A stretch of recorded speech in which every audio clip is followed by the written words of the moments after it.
Alright, I thought it might be easy to explain it by just showing you on the tabs from your own design what I was looking at or speaking about and give you an idea why it's a little bit of a change.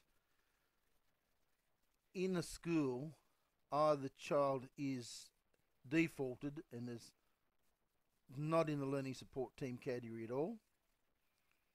They could have certainly a gifted and talented program, that's fine, and the school run it and you could search for all the gifted and talented kids, that's fine. But in the school, it would be that the child is either on the learning support team plan or they have been and they've withdrawn because something's improved. So that learning support team category here would be over here in a little list. You'd still tick it. I don't think it'll make any difference to a school that's already currently using it. So it'll be here, learning support team. The child has been designated that they need help, or they've been brought up in the learning support team meetings or a year meeting or wherever the school does it. And in that category then they would have maybe the last teacher support. They might have an out-of-home care plan. They might have a health care plan. They might have a risk assessment. That's fine. Then what would happen is if you go to search for the child, and I'll just click update imaginary, I'm not going to tick it here because that child on the screen who you can't see, I'd have to update them with this category.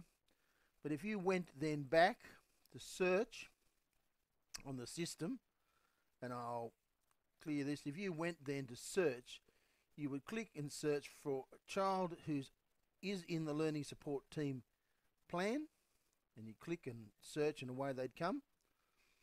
Or you could pick one of these as well individually.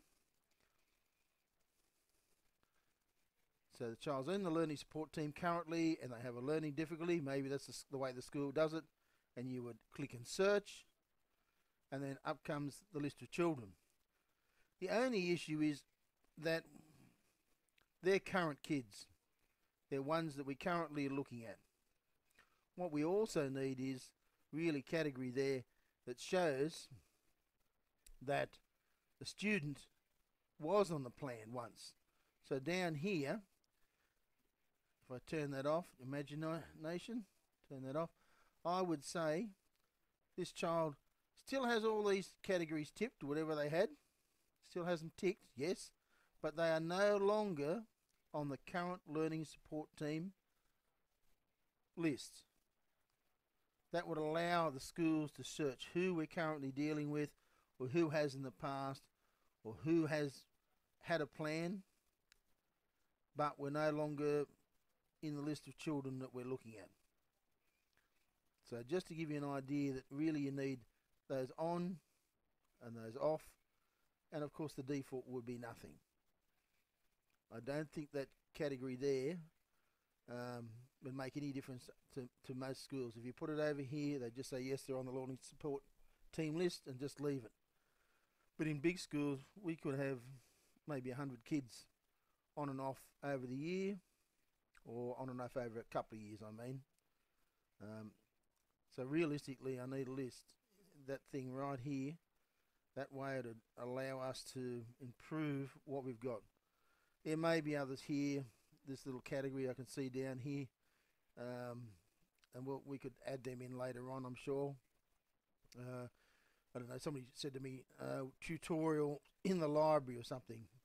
Not to worry about that, I think we can do that later on. Alright, that'll give you an idea, thank you. Alright, so once I've searched for the kids, what I really need then is, yes, and I've hidden these on the screen, but you can, their year group, their ID, their family, their name, if they've got any files, and these are good, they're classes and actions, but then in here, you really need to show on this right hand side, or maybe the last list, and it might come up separate to what you've currently got, I know, but it'd be certainly handy to see whether their green might be currently on a list, on the learning support team, and green and red might be that they were once, and clear means that they're the default category. So current was once, and the default has never been. And